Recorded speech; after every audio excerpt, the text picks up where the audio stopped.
Guys, Elon Musk has brought up the latest version of Twitter where we shall be sending direct messages with different people on the Twitter space. Are you ready for encrypted messages on the Twitter space? If you're ready, say smart tech. However, today is not about Twitter. Today it's about blockchain Devfest. And help me welcome Engineer David Umala as we talk about the blockchain Devfest happening in June 2023. Developers, startups, and initiatives, this is your chance to make the most out of it.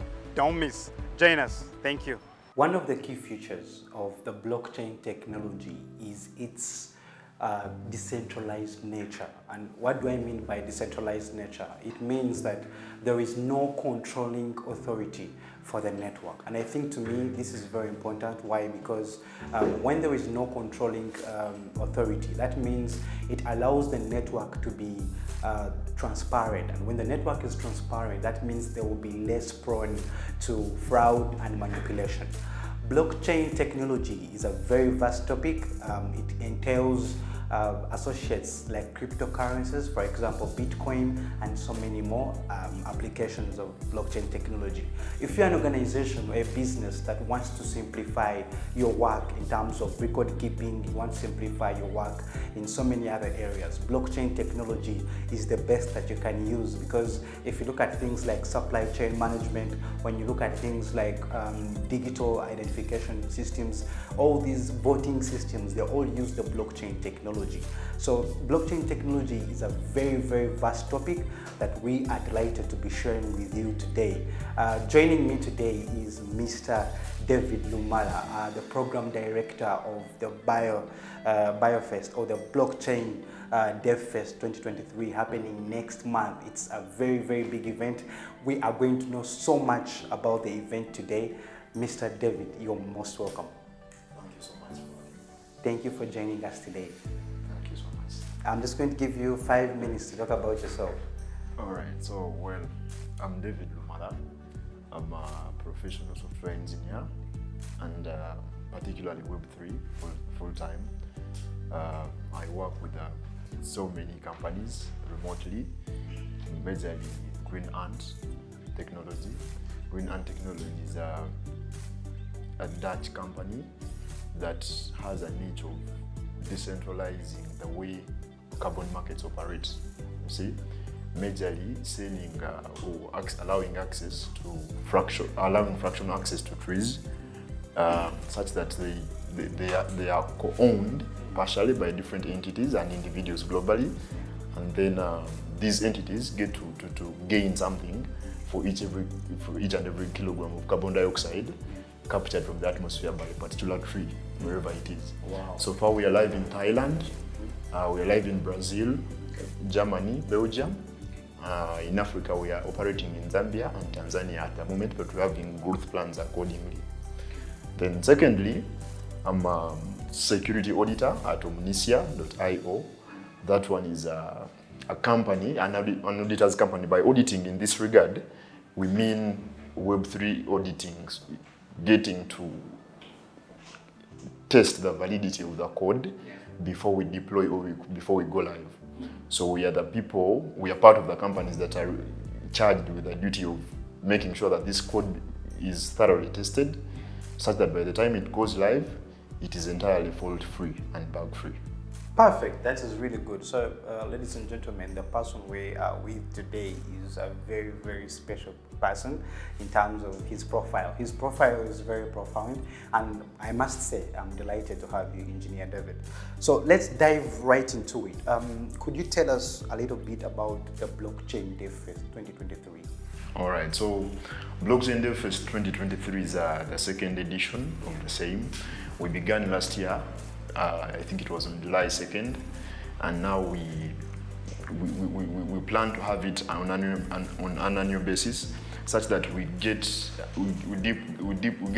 a deeper insight on how we are evolving as a country, majorly in the developer space, but also with the market, doing the market analysis and then segmentation to see how our efforts are impacting the country at large. So. The way it was born is through, a couple of individuals who thought it was wise since we had done so many events and meetups, majorly targeting developers to help them transition from Web 2 to Web 3, we should have that kind of national fest. People of Google developers, they always have one of Google I/O or Devfest that is annual still. So we thought it wise to have one purely blockchain and Web 3, you see. But as the evolution goes by, we realize that blockchain is not for we developers alone.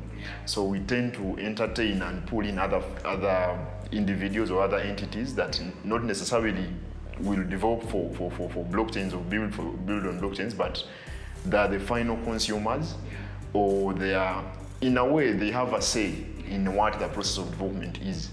So that's the package. That's how it is. That's how it was, conceived. Then, along the way, we realized that we need to drum up support from all institutions, because if you're targeting developers, then it makes sense, or it is just ideal that you look out for developer communities already existent wherever they are, and then utilizing the power of people who are already established in the IT communities and societies around, then pull them on board and then make it something more sound and massive and appealing to everyone.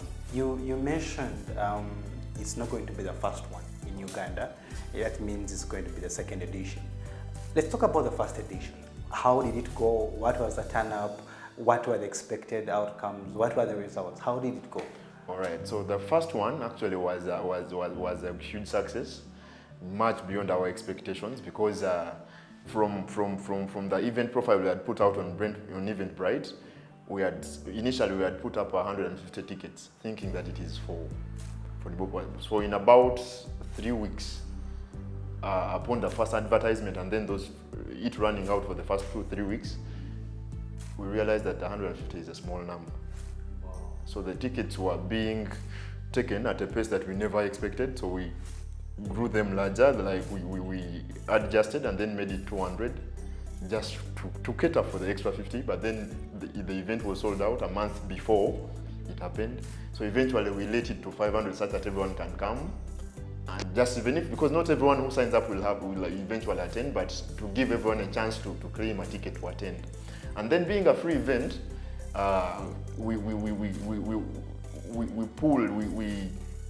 we mobilized, everyone got interested, because we had given so many incentives like NFTs for people who wanted to come and attend. The first 100 people to attend, and then also there was a chance to experience the metaverse. So wait, there is a chance of actually having incentives if you're among the first 100 people? Yes, to reach at the event, because we often get we coordinated that kind of incentivization with ecosystems, particularly that are going to sponsor the event, and then mint out probably an NFT for proof of attendance, or we give them a chance to experience the metaverse with our partners around, and then those things get to pull people.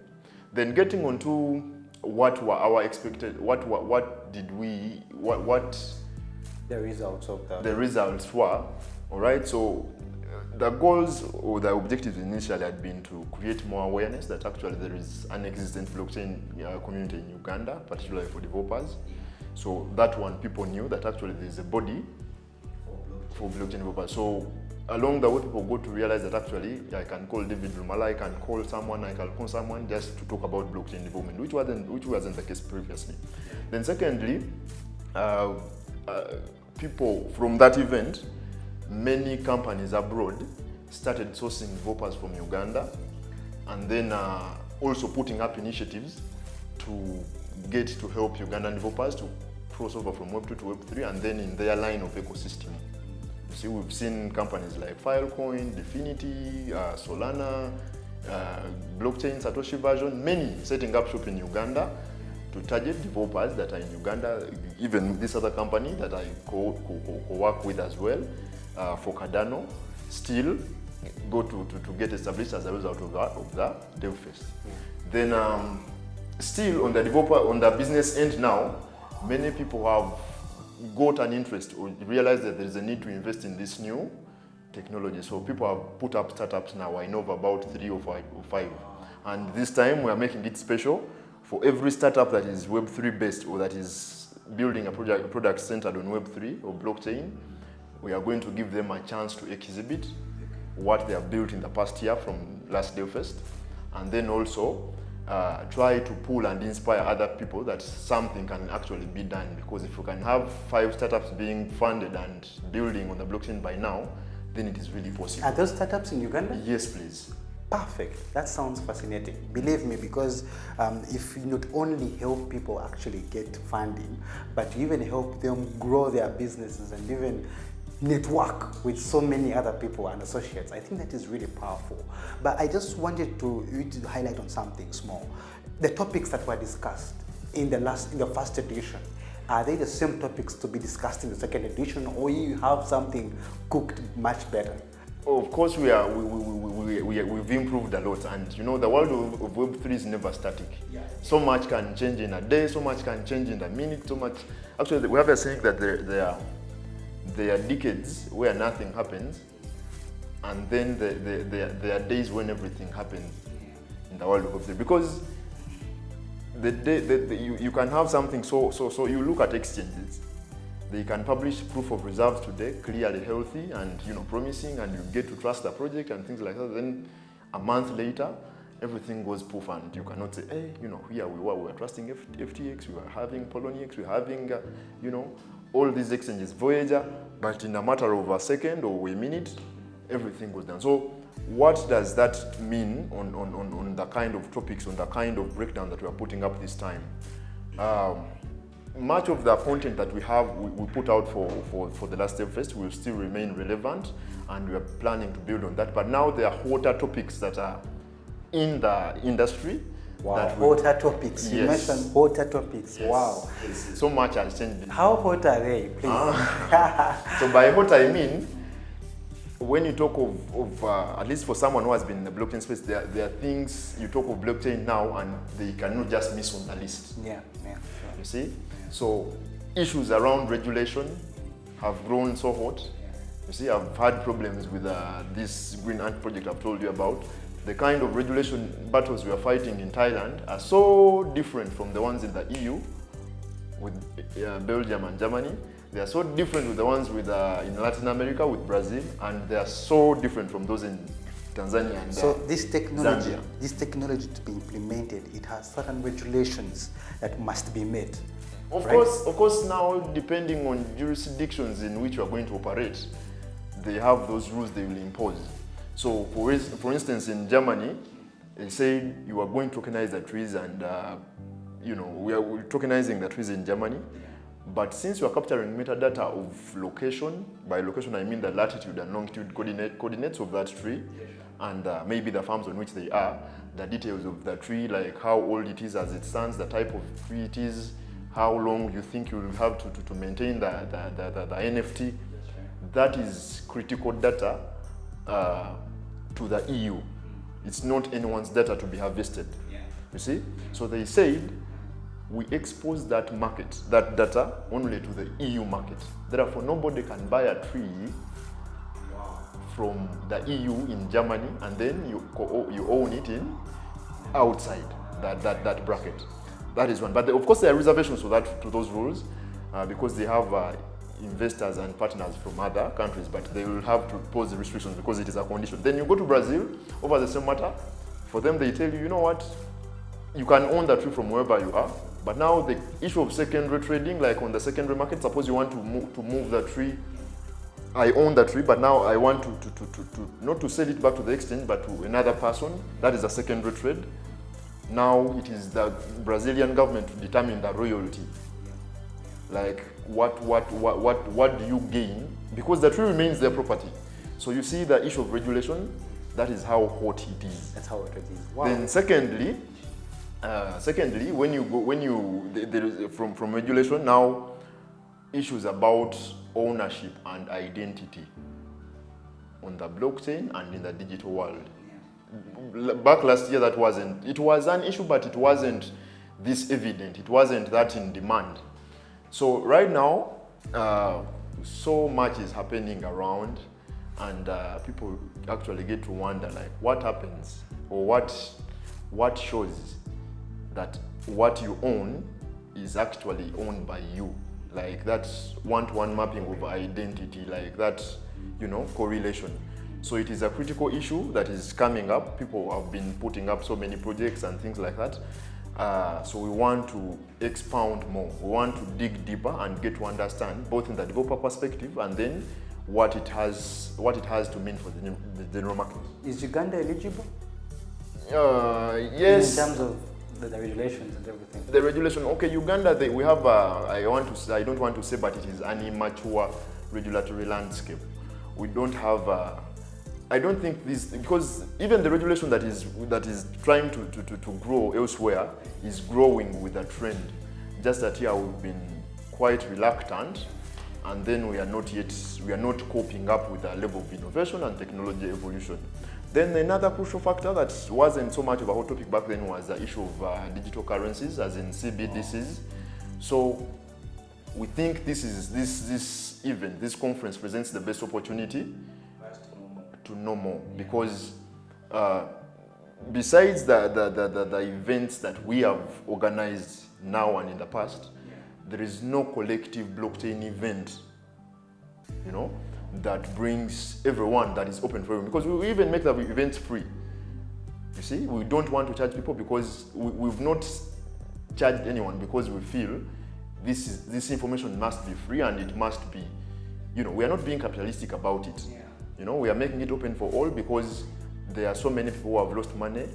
There are so many people who have been scammed. There are so many people who are yet to be scammed actually because of that knowledge gap, that differences in knowledge level. Someone gets to know that this person has so much money, but I can, get to lie to them like this, and then they scam you.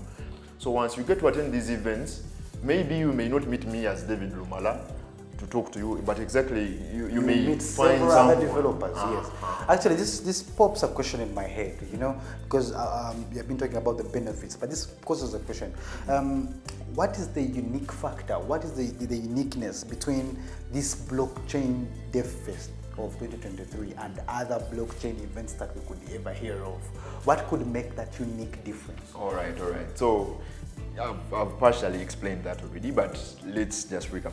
So we had blockchain 360 at the start of the rather in March, not necessarily in Q1. So the difference is blockchain 360 was so much of a market perspective. Yes. Okay, by a market perspective, I don't mean the crypto side of things, but the topics were majorly about VC access. Like if you have a project, you have a product, you can get to how do you get to reach out to VCs? And then the whole topic of artificial intelligence and how it can aid in the work we do with blockchain and Web3. You see? But now the newer ingredients in what makes Devfest stand out is that one, it is a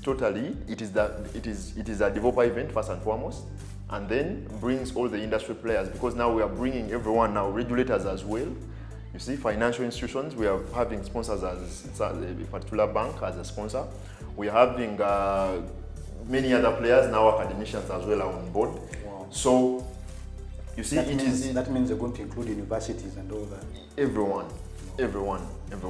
So we want to expose the developers to the other business side of things. You see, of course, we do not limit anyone to attend, but that is how unique it is. You see, we have a developer angle, then matched with the business angle, and then the government side of things, or the regulators' view of the whole technology. Wow. No, I actually believe that this one will be much better. So for those that are actually watching us, we actually cannot wait for the event, because we want to. You have talked about the hot topics like the AI. Those ones we want to be there and listen to what you people have to tell us. It is a good thing that you have made it a free kind of event where people are free to enter and receive knowledge, and then beat that gap. You're calling it the knowledge gap. But I wanted to know, because you see, we have people who are now listening to us and wondering, how is blockchain technology going to help my business? How is blockchain technology going to shape my organization? How is blockchain technology going to shape the future of my industry I'm working in? You understand? So That concept is very key. What would you have to say about that? How do you think that the blockchain technology can, shape businesses, organizations, so that people now get to say, okay, if I come for this event, my business will attain certain knowledge that can make it productive. All right. So for the very first use case, the very first industry to be impacted, at least that has already felt the impact as it stands, is the finance world. You see, for people who do transactions globally, someone can try to send money from Uganda probably to the UK, then over Western Union or any other remittance service. There's always a delay. And actually sometimes back in the day we used to lose money because you probably go to a broker and then this broker charges you fees that are actually ridiculous, and eventually the transaction cannot even go through, or you lose the money because you don't know how the system works in the back end. You cannot probably claim, you cannot trace, there is so much of moving parts that you may not do what you may not probably understand or cast a torch into. But with blockchain particularly, you have a peer-to-peer way, a man-to-man, like this party to this party directly, because when you get to see crypto transactions, they occur majorly in a peer-to-peer manner. So peer-to-peer, I mean, if I want to send money, if I'm David, I want to send money to Clinton, we don't need any other intermediary in between. The way you see a bank, now you have to say, get me your Standard Chartered bank account, and then we put through Standard Chartered, and then after some time, the money reflects. So if you have a Bitcoin wallet there, I can send you money just directly between me and you. I can just scan your QR code and then send you money. Or wherever you are, you send me your address probably via WhatsApp, and then I send you the money. So that is already a huge. The transactions become quick and effective. Very quick, and actually instantaneous. You see, in a flip of a second, the money is received, and then you also acknowledge that actually I've gotten the payment. So everyone in finance, there is a very huge opportunity for you to cut all those the costs of middlemanship, brokerages, and any go between. You see, then plus also limiting the time it would have taken you to effect a transaction. That is number one. Then finance is always married with insurance in some way. So with insurance, the insurance process is so much of bureaucratic in the way it operates. In that, suppose someone had a car accident, and probably they have a cover in Swico that they paid for the risk that happened. There must be a due process for you to get that cover. Which due process? You may have a legitimate reason for that accident to have happened, and you are actually you are eligible to get that cover, but it doesn't turn out to be the way it is supposed to be, because they always have their terms and say, if this was this, then do this. If this, and even if you are to get it, suppose you lost the car in March, you got the accident in March, it could take another year to get the compensation. But with blockchain technology, we cover all the telematics data, particular to cars, particular to real-world assets, particular to buildings, and in anything. So for whichever risk that you insure against, we have pre-written code that will automatically self-execute to meet or to have things done the way they should. Suppose a particular condition happened that makes you fit for the cover. So you don't have to wait for another 2-3 months while you are playing in and out, getting to see whether the insurer will give you the money. As long as the condition happens, then the code will automatically self-execute, then you get the money. That is finance and insurance. Then the other field is of the business world, especially in real estate management. That is one. From real estate, then we go to sports and entertainment. From sports and, of course, with sports and entertainment, it is even a whole different package, because there is so much around gaming now. happening through from NFTs, then play to earn games, and now the acquisition of assets The list must in the be endless. metaverse. The list must be endless. But engineer, that is a very, very deep insight. Thank you guys for being with us as we continue to talk to Engineer David about blockchain technology and the Blockchain Devfest 2023 happening next month. Guys, the conversation is getting so much inspiration. I'm very happy and excited to be a part of this. Thank you. Stay tuned.